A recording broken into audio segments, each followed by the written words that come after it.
నమస్కారం. ఆధ్యాత్మిక సుధాసాగరం ధర్మ సందేహాలు కార్యక్రమానికి స్వాగతం. ధర్మో రక్షతి రక్షితః. ధర్మాన్ని రక్షిస్తే ఆ ధర్మం మనల్ని రక్షిస్తుంది. ఆ ధర్మానికి కట్టుబడ్డ ఎంతో మంది పుణ్యాత్ములు, సత్పురుషులు మనకు సదా ఆదర్శప్రాయులు. వారి బాటలో నడుస్తూ ప్రతినిత్యం మనం ఎన్నో రకాల ధర్మాలని ఆచరిస్తూ ఉంటాం. చాలా సందర్భాల్లో చేయవచ్చు, చేయకూడదు, చేస్తే ఏమవుతుందో, చేయకపోతే ఎలాంటి పరిణామం సంభవిస్తుందన్న సందేహాలు చాలా మందిని కలవరపెడుతూ ఉంటాయి. అటువంటి ధర్మ సందేహాలకు శాస్త్రీయ సమాధానాలు అందించడానికి ముందున్నారు ప్రముఖ ఆధ్యాత్మికవేత్త భారతి ఆచార్య మల్లా ప్రగడ మూర్తి గారు. వారితో మాట్లాడి మరిన్ని విషయాలు వారి మాటలో తెలుసుకుందాం. ఈనాటి కార్యక్రమాన్ని ప్రారంభిద్దాం.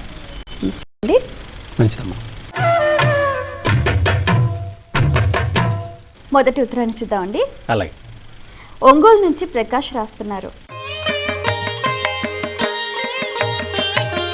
వివాహం, గృహప్రవేశం రెండు ఒకే నెలలో చేయవచ్చా, తెలియచేయగలరు అంటూ రాస్తున్నారు. అసలు వివాహం, గృహప్రవేశం ఒకే నెలలో చేయవచ్చా అనే సందేహం ఎందుకు వచ్చిందంటే, వివాహం కాగానే గృహప్రవేశం చేస్తారు దంపతులు. అందువల్ల ఈ రెండు కలిసే ఉంటాయి కదా, అందువల్ల వివాహం, గృహప్రవేశం ఒకేసారి చేయవచ్చు కదా. కాబట్టి ఒకే నెలలో ఒకే వ్యక్తి వివాహం చేసుకుని తర్వాత గృహప్రవేశం చేయవచ్చు అని చేయవచ్చు. దీనికి ఏమీ దోషం లేదు. అయితే వివాహ ముహూర్తం, గృహప్రవేశ ముహూర్తం పక్కపక్కన కలవటం అనేది కుదరాలి. వివాహం అయిన తర్వాత వివాహంలో భాగంగా చేసే గృహప్రవేశానికి ముహూర్తంతో పని లేదు. కానీ ప్రత్యేకించి ఓ కొత్త ఇల్లు కట్టుకుని గృహప్రవేశం కనుక చేసేటైతే దానికి సరిపోయే ముహూర్తం విధానం వేరు, ఈ వివాహానికి కావాల్సిన ముహూర్త విధానం వేరు. వివాహానికి వధూవరులను దృష్టిలో పెట్టుకుని ఈ ముహూర్త నిర్ణయం ఉంటుంది. గృహప్రవేశానికి యజమాని ఎవరి పేరుతో ఆ ఇల్లు కట్టుకున్నారో, కొన్నారో, ఎవరి పేరో ఉంటుంది కదా, ఆ పేరుతో ఆధికారికంగా ఎవరి పేరుతో అది నమోదు చేయబడిందో ఆ పేరు కలిగిన వారికి సంబంధించి మాత్రమే ఆ ముహూర్తాన్ని చూస్తారు. అందువల్ల జ్యోతిష శాస్త్ర ప్రకారం ఈ ముహూర్తాలు రెండు ఒకే నెలలో కనుక సాధ్యం అయితే రెండు ఒకే పర్యాయం చేయవచ్చు, ఇబ్బంది లేదు. మరి ఉత్తరం చూద్దామండి. కరీంనగర్ నుంచి శ్రీధర్ రాస్తున్నారు. మొక్కుబడులు అనుకున్న గుడిలోనే చెల్లించాలా, వేరే గుడిలోనూ చెల్లించవచ్చా? భక్తుడి విశ్వాసానికి సంబంధించిన విషయం అన్నమాట. భక్తుడు ఎందుకు మొక్కుకుంటాడు అని మనం చూస్తే రెండు రకాల మొక్కులు మనకు కనిపిస్తాయి. ఒకటి కష్టాలు తీరడానికి, ఈ కష్టం తీరితే ఈ మొక్కు చెల్లిస్తాను. ఇగో ఈ ఆర్థిక సమస్య వచ్చింది, అనారోగ్య సమస్య వచ్చింది, మానసిక సమస్య వచ్చింది, కుటుంబ కలహ సమస్య వచ్చింది, లేదా ఉద్యోగ సమస్య, నిరుద్యోగంలో ఉన్నాడు, ఉద్యోగం వస్తే మొక్కుకుంటా, ఈ మొక్కు చెల్లిస్తాను. ఇట్లా విదేశయానం కావాలని కోరుకున్నాడు, విదేశయానానికి అనుకూలత సిద్ధిస్తే ఈ మొక్కు చెల్లిస్తాను. ఇట్లాంటి విశ్వాసాలు ఏర్పడ్డాయి. ఒకటి ఇష్టాలు తీరడానికి మొక్కుకునే మొక్కులు, రెండోది కష్టాలు తీరడానికి, ఇష్టాలు తీరడానికి. రెండు రకాల మొక్కులు. ఈ కోరిక తీరితే, ఈ లాభం నాకు వస్తే, ఈ అభివృద్ధి నాకు కలిగితే, ఈ ఇల్లు కట్టుకోవడం పూర్తయితే, ఈ అనుకున్న అమ్మాయి పెళ్ళి సజావుగా సాగితే అని ఇట్లా ఒక పక్కన ఇష్టాలు నెరవేరడం, కష్టాలు తీరడం, ఈ రెండు రకాలుగాను మొక్కుకుంటున్నాం. అయితే ఈ మొక్కులకి శాస్త్రీయత ఎంతవరకు ఉంది అని మనకు సందేహం కలుగుతుంది.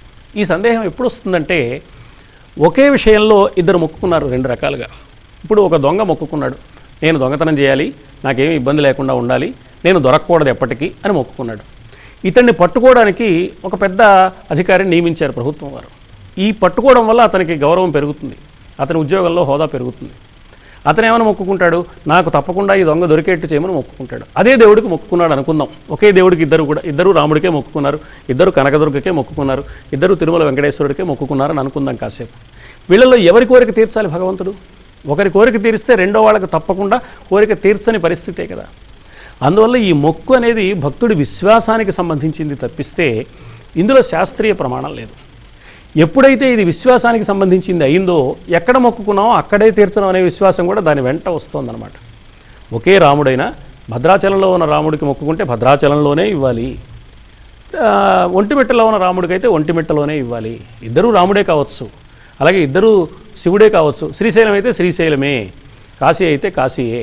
ఇది ఒక విశ్వాసం అన్నమాట. అయితే ఒక ప్రత్యేకత మాత్రం మనకి ఈ మొక్కుబడుల విషయంలో ప్రధానంగా కనపడుతుంది. ఈ మొక్కుబడుల్లో అధిక శాతం ఈవేళ తిరుమల వెంకటేశ్వరుడికి మొక్కుకునే ఉన్నాయి.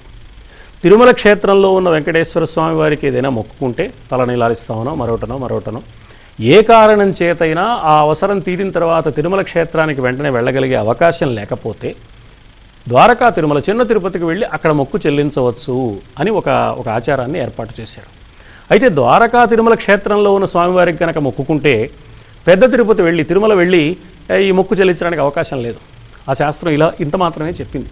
మరి ఇక్కడ చెల్లించవచ్చు అన్నప్పుడు ఇక్కడి నుంచి అక్కడ ఎందుకు చెల్లించకూడదు అనే ప్రశ్న లేదు. ఇక్కడ ఇంతే విధానం, ఆ విధానాన్ని ఏర్పాటు చేశారు.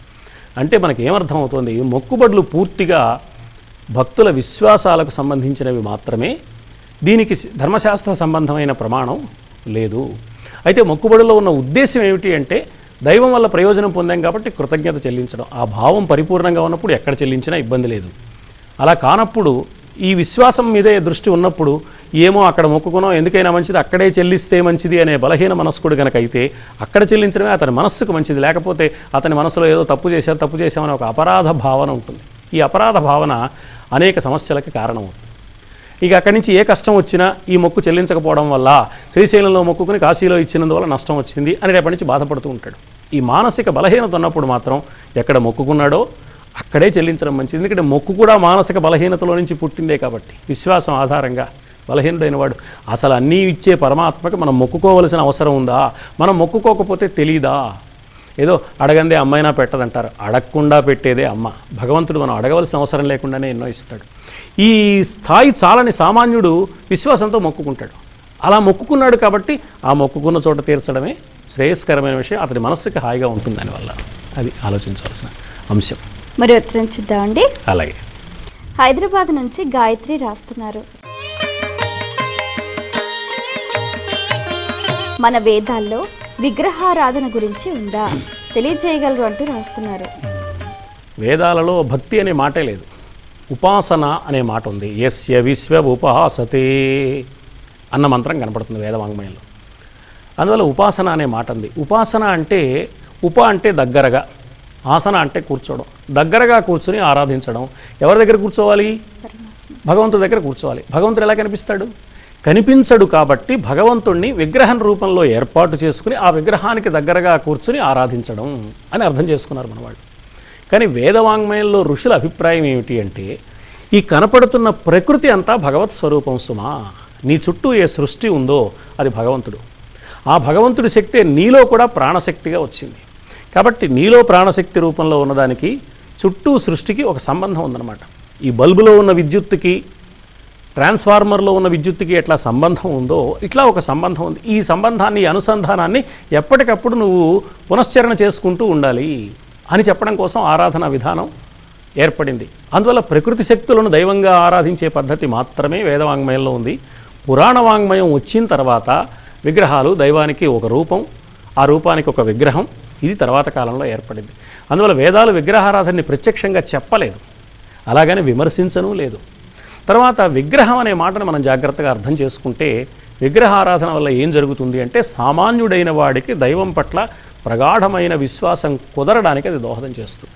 ఏ రూపము లేకుండా ఆరాధించమంటే మనస్సుకు గురి కుదరడం కష్టం కాబట్టి మనస్సుకు ఒక గురి కుదరడానికి ఒక గుర్తు కావాలి కనుక ఆ గుర్తు రూపంలో ఒక విగ్రహాన్ని ఏర్పాటు చేసుకున్నారు. ఆ విగ్రహం ఏది ఉండాలి అంటే ఒక్కొక్కరి అభిరుచి ఒక్కొక్క విధంగా ఉంటుంది. ఒకరికి కోదండం పట్టుకున్న రాముడి రూపం చూస్తే పులకించిపోతాడు, వాడు రాముడి విగ్రహం పెట్టుకోవడమే మంచిది. ఒకడు మురళి చేత పట్టుకున్న కృష్ణుడిని చూస్తే ఉత్సాహం కలుగుతుంది, అతడు కృష్ణ విగ్రహం పెట్టుకోవడం మంచిది. ఒకడికి నిరాకారంగా నిర్వికారంగా మనం శివలింగాన్ని చూస్తే పరవశించిపోయే స్వభావం ఉంటుంది, అతడు శివలింగాన్ని ఆరాధించడం మంచిది. అందువల్ల విగ్రహారాధన వేదవాంగ్మయంలో చెప్పనప్పటికీ తప్పు కాదు. అయితే ఏ విగ్రహాన్ని ఆరాధిస్తున్న వారైనా గుర్తుపెట్టుకోవలసిన అంశం ఒకటి ఉంది. అది మాత్రం వేదవాంగ్మయం చాలా స్పష్టంగా చెప్పింది. దైవం ఒక్కడే, ఏకం సత్ విప్రా బహుధా వదంతి. విగ్రహారాధన మంచిదే, కానీ విగ్రహారాధన ఒక దశలో హద్దు గనక మీరితే ప్రమాదం. ఏమిటా ప్రమాదం అంటే మతాలు ఏర్పడిపోయి మత కలహాలకు దారితీస్తుంది. అలా కాకూడదు అని మాత్రం వేదవాంగ్మయం చాలా స్పష్టంగా చెప్పింది. అది అర్థం చేసుకోవాలి, ఆ సమన్వయాన్ని మనం గుర్తించాలి. పత్రంలో వారి సందేహం చూద్దామండి. అలాగే కాకినాడ నుంచి శ్రీనివాస్ రాస్తున్నారు. పరమాత్మ ఒక్కడే అయినప్పుడు ఇంతమంది దేవతలను ఎందుకు పూజించాలి, తెలియజేయగలరు అంటూ రాస్తున్నారు. అసలు పరమాత్మని పూజించడం అనేది భక్తుడికి చాలా ఆనందాన్ని కలిగించే ఒక అంశం. ఈ ఆనందం కలగడంలో ప్రయోజనాలు కూడా ఉన్నాయి. ఈ మొక్కుబడులు అవి ప్రయోజనాలు కలిగించేవి. ఏ దైవాన్ని పూజించాలి, ఏ ప్రయోజనం పొందాలంటే ఏ దైవాన్ని పూజించాలి అన్నప్పుడు మానవుడికి ఒక చిత్రమైన అభిప్రాయం ఏర్పడింది. సంపద కావాలంటే లక్ష్మీదేవిని ఆరాధించాలి, విద్య కావాలంటే సరస్వతిని ఆరాధించాలి, ఏదో శక్తి కావాలంటే కాళిని ఆరాధించాలి, కష్టాలు తొలగిపోయి అనారోగ్యం తొలగిపోవాలంటే ఆంజనేయుడిని ఉపాసించాలి. ఇట్లా ఒక విధానం మనం ఏర్పాటు చేసుకున్నాం. నిజానికి ఇంతమంది దేవుళ్ళు ఉన్నారా అంటే భారతీయ సంప్రదాయంలో దేవుడు ఒక్కడే, దేవతలు ఎందరో. అది ఎలా అర్థం చేసుకోవాలి అంటే ఒకే ప్రభుత్వంలో వేరువేరు శాఖలు ఉంటాయి. మనకి రక్షణ సంబంధమైన సమస్య వస్తే రక్షక భట శాఖకు పెడతాం, అది ఒక ప్రభుత్వంలోదే. న్యాయ సంబంధమైన సమస్య వచ్చింది, న్యాయశాఖను ఆశ్రయిస్తాం.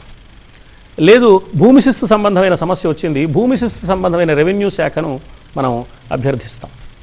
ఒకే ప్రభుత్వంలో వేరువేరు శాఖలు మన అవసరాన్ని బట్టి, మన సమస్యని బట్టి ఆ శాఖను ఆశ్రయించి ఆ సమస్యను తీర్చుకున్నట్లుగా పరమాత్మ అంతా ఒకే ప్రభుత్వం. ఆ ప్రభుత్వంలో వేరువేరు శాఖలు ఉన్నాయన్నమాట. సంపదిచ్చేటప్పుడు ఆ పరమాత్మ లక్ష్మీ రూపంలో కనిపిస్తున్నాడు, విద్యను ప్రసాదించేటప్పుడు ఆ పరమాత్మ సరస్వతిగా కనిపిస్తున్నాడు. ఇలా అర్థం చేసుకుంటే వేరువేరు దేవతల్ని ఆరాధించడం తప్పు కాదు. ఎంతమంది దేవతల్ని ఆరాధించినా మన సంప్రదాయం ఏం చెప్పిందంటే ఏ దేవత రూపంలో ఆరాధిస్తున్నప్పటికీ ఉన్నది ఒకే దేవుడని గుర్తుపెట్టుకో. ఆ ఒకే దేవుణ్ణి ఈ రూపంలో నేను ఆరాధిస్తున్నాను. ఒకే పర్యాయం వేరువేరు రూపాల్లో కూడా ఆరాధించవచ్చు, తప్పులేదు. ఇప్పుడు మన పిల్లవాడు ఉన్నాడు, పిల్లవాడికి తల్లిదండ్రులకి పిల్లవాడంటే చాలా ఇష్టం, అబ్బాయి అంటే చాలా ఇష్టం. వాడికి రకరకాల వేషధారణలు వేసి రకరకాల ఛాయాచిత్రాలు ఇంట్లో పెట్టుకుంటారు. వాడు పోలీసు డ్రెస్ ఒకటి వేస్తారు, వాడు ఏదో ఉత్సాహంగా లాయర్ డ్రెస్ ఒకటి వేస్తారు, లేదా స్పోర్ట్స్ డ్రెస్ ఒకటి వేస్తారు. టెన్నిస్ ఆడుతున్నట్టుగా ఒక ఫోటో ఉంటుంది, వీణ వాయిస్తున్నట్టు ఒక ఫోటో ఉంటుంది, గిటార్ వాయిస్తున్నట్టు ఒక ఫోటో ఉంటుంది. ఇన్నింటిలో వేషధారణ వేరుగా ఉంటుంది, వాడి భంగిమ వేరుగా ఉంటుంది, అక్కడున్న విషయాలు వేరుగా ఉంటాయి, కానీ అన్నింటిలో ఉన్నది ఒకడే. వివేకానంద స్వామి ఒక గొప్ప మాట చెప్పాడు. తన ఇంటి యజమానిని తప్ప మరొక్కరిని ఎవ్వరినీ ఇంటిలోకి రానివ్వని పెంపుడు కుక్క చాలా గొప్పది, విశ్వాసపాత్రమైంది. కానీ ఆ కుక్కకు తెలుసు తన యజమాని మారువేషం వేసుకొస్తే మరెవడో అనుకోదు, తోక ఊపుతూ విశ్వాసంగా అతను అనుసరిస్తుంది, కానీ అడ్డుపడదు. నీ దైవము, నీ ఆరాధ్య దైవం, నీ ఇష్టదైవం ఆయన మంచి నటుడు, ఎప్పుడు ఏ వేషం మారుస్తాడో తెలియదు. ఇందాక మురళి పట్టుకున్నాడు, ఇప్పుడు కోదండం పట్టుకున్నాడు, మారిపోయాడు అనుకోకు. మురళి పట్టుకున్న నీ ఇష్టదైవం ఇప్పుడు కోదండం పట్టుకున్నాడు, కోదండం పట్టుకున్న నీ ఆరాధ్య దైవమే ఇప్పుడు త్రిశూలాన్ని చేత ధరించాడు అనేది నువ్వు అర్థం చేసుకోవాలయ్యా, లేకపోతే కుక్కకున్నపాటి తెలివి లేనివాడివి అయిపోతావు అని హెచ్చరిక చేశాడు వివేకానంద స్వామి. మనకు వివేకాన్ని, ఆనందాన్ని ఇచ్చే ఆ మహానుభావుడి ప్రబోధం సమస్త భారతీయ సంస్కృతి యొక్క సారం. ఈ సారాన్ని మనం భావిస్తే మనకేమర్థం అవుతుందంటే వివిధ రూపాల్లో దేవతను ఆరాధించడం తప్పేం కాదు, కానీ ఇంతమంది దేవుళ్ళు ఉన్నారని మాత్రం అనుకోవద్దు. దేవుడు ఒక్కడే, దేవతలు ఎందరో. అందుకని ఎంతమంది దేవతలను ఆరాధించినా తప్పులేదు, కానీ దేవత ఆరాధన పేరుతో ఉన్న ఇంతమంది దేవతలు లేరు, ఉన్నది ఒక దేవుడే. ఆ దేవుడే ఇన్ని రూపాల్లో ఉన్నాడు అని మనం గుర్తించినప్పుడు ఒకళ్ళని ఆరాధించినా ఇబ్బంది లేదు, ఎంతమందిని ఆరాధించినా ఇబ్బంది లేదు. ఇది మాత్రం, ఈ అవగాహన మాత్రం అవసరం. వారి అభిరుచిని బట్టి ఒకళ్ళకి ఒక దేవుడిని ఆరాధిస్తే చాలు అనిపిస్తుంది, ఒకరికి పూజామందిరం నిండా వివిధ దేవతామూర్తులు ఉంటే ఒక సంతృప్తి కలుగుతుంది, తప్పు లేదు. కానీ వీళ్ళు వేరువేరని మాత్రం అనుకోవద్దు, అది గుర్తుపెట్టుకోవాలి. మరి ఉత్తరం చూద్దామండి. అలాగే. ఏలూరు నుంచి నాగలక్ష్మి రాస్తున్నారు. తీర్థయాత్రలు ఎందుకు చేయాలి, దానివల్ల కలిగే పుణ్య ఫలితం ఏమిటి తెలియచేయగలరు అంటూ రాస్తున్నారు. తీర్థయాత్రలు చేయడం ఎందుకు అంటే, మామూలుగా మన ఇంట్లో పూజా మందిరంలో ఉన్న దైవాన్ని మనం ఆరాధించుకుంటున్నాం. ఈ దైవం కంటే మన ఇంట్లో పూజా మందిరంలో చిన్న చిన్న విగ్రహాలు ఉంటాయి, అంతకంటే మించిన విగ్రహం పెట్టుకోవడానికి అవకాశం లేదు, శాస్త్రం అంగీకరించదు. తీర్థయాత్రలు ఎందుకు చేస్తామంటే, ఆ దేవాలయంలో, మన ఊళ్ళోనే దేవాలయంలో మన ఇంట్లో కంటే పెద్ద విగ్రహం ఉంటుంది, క్షేత్రాల్లో ఇంకా విశేషమైన విగ్రహాలు ఉంటాయి. భక్తుడికి ఏమనిపిస్తుందంటే తన దైవాన్ని నిండైన రూపంతో చూడాలి అని అనిపిస్తుంది. మన ఇంట్లో చిన్న విగ్రహం ఉందనుకోండి, దానికి అందంగా అమ్మవారి విగ్రహం, చిన్న విగ్రహం ఉంది, ఆ విగ్రహానికి చక్కని అందమైన చీర కట్టగలమా, చక్కని అలంకరణ చేయగలమా? భక్తుడికి తృప్తి కావాలని అనిపిస్తుంది అనమాట. ఇది ఆలయంలో ఉన్న విగ్రహంలో ఈ అవకాశం ఉంటుంది. క్షేత్రాల్లో ఇంకా విశేషమైన అలంకరణలు, విశేషమైన అర్చా విధానాలు ఉంటాయి కాబట్టి వాటి వల్ల మనస్సుకు ఒక రకమైన ఉత్సాహం కలుగుతుంది. రెండవది ఏమిటంటే, వివిధ తీర్థాల్లో, క్షేత్రాల్లో తీర్థానికి క్షేత్రానికి ఒక ప్రత్యేకత, ఒక విశిష్టత ఉంది. తీర్థము అంటే నదీ తీరంలో ఉన్న పుణ్యక్షేత్రం.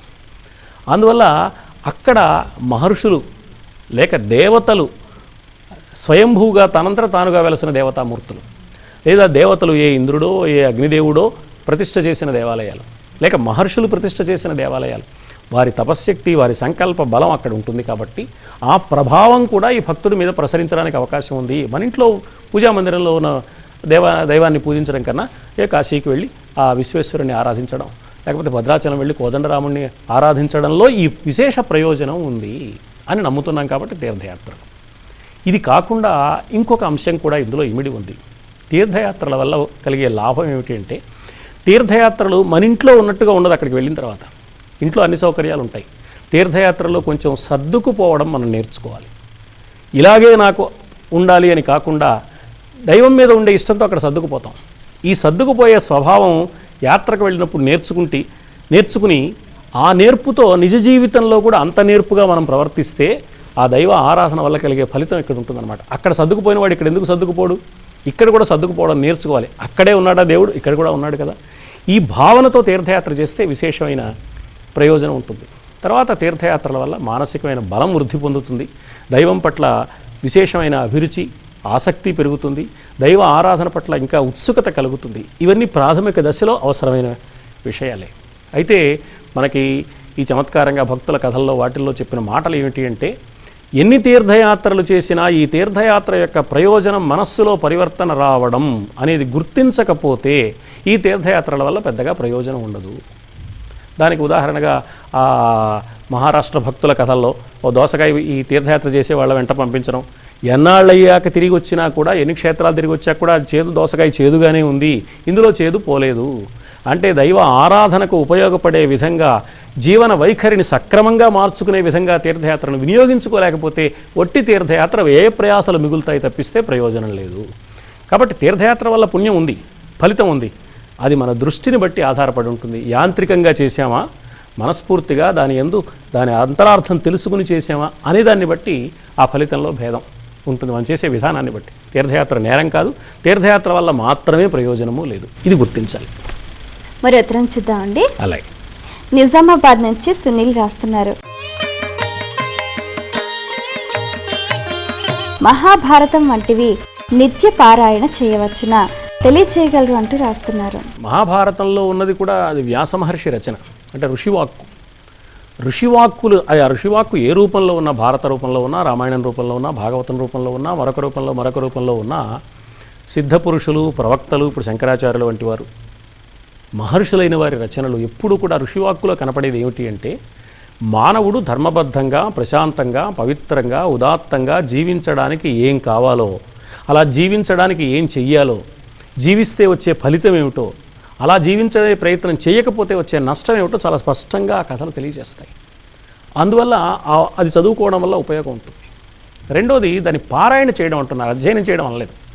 అధ్యయనం చేస్తే అంతరార్థం తెలుస్తుంది. అధ్యయనం కాకుండా ఒట్టి పారాయణ చేశారనుకోండి, పారాయణ విశ్వాసం మీద ఆధారపడి ఉంది. ఆ ఋషుల తపశ్శక్తి బీజాక్షరాల రూపంలో వాటిలో నిక్షేపించబడి ఉంటుంది కాబట్టి వాటిని ఉచ్చరించడం ద్వారా ఆ ప్రయోజనం నెరవేరుతుంది. ఈవేళ ఇదంతా ఒట్టి మూఢ విశ్వాసం అండి, అందులో ఉన్న బీజాక్షరం మనం ఉచ్చరించేసినంత మాత్రాన ఆ ఫలితం ఎలా వస్తుంది, అది ఆ దైవానికి ఎలా చేరుతుంది అని మనం ప్రశ్నించవలసిన అవసరం లేదు. ఎందుకంటే అలా జరిగే అవకాశం ఉందని ఈవేళ ఆధునిక జీవితం మనకు తెలియజేస్తుంది. ఉదాహరణకి ఈవేళ చరవాణి మన చేతిలో అమరిపోయే ఫోన్లు వచ్చాయి. అందులో ఒక ప్రత్యేకమైన అంకెలు కనుక నొక్కితే ఫలానా వారికి వెడుతుంది. మరి ఇక్కడుండి నొక్కితే ఈ అంకె ఫలానా వారికి చేరినప్పుడు, ఇదే నొక్కినప్పుడు వారికే చేరినప్పుడు ఈ అక్షరమే పలికితే, ఈ బీజాక్షరమే పలికితే, ఈ మంత్రమే పలికితే ఆ దైవానికి ఎందుకు చేరదు అని కూడా మనం ఆలోచించవచ్చు. కాబట్టి ఆధునిక జీవితం ఆధారంగా కూడా మన ప్రాచీన సంప్రదాయాల విలువలను మనం గుర్తించే అవకాశం, అర్థం చేసుకునే అవకాశం ఉంది. బీజాక్షర సంపుటులు మహర్షుల తపశ్శక్తితో అందులో నిక్షేపించబడి ఉంటాయి కాబట్టి ఆ దివ్య గ్రంథాల పారాయణ ఎప్పుడూ అభ్యంతరం లేదు. అయితే మహాభారతం వంటివి అని వారు మహాభారతం మాట ఎందుకు చెప్పారు అని ఆలోచిస్తే, మహాభారతంలో ఈ ప్రారంభంలో వరుసగా అనేక రకాల మరణాలు, మహాభారత యుద్ధంలో జరిగినంత దారుణమైన ప్రాణ నష్టం ఎక్కడా జరగలేదు. అంత భయంకరమైన కథ మనం ఎందుకు చదువుకోవడం? అరణ్య పర్వం చదివితే ఏదో ప్రమాదం అని, ఏవో కష్టాలు వస్తాయని, అరణ్య పర్వంలో అన్ని పాండవుల కష్టాలే వచ్చాయి కాబట్టి ఇట్లాంటి కొన్ని విశ్వాసాలు, మూఢ విశ్వాసాలు లాంటివి లోకంలో పేరుకుపోయాయి. అందువల్ల ఈ సందేహం పుట్టుంటుంది.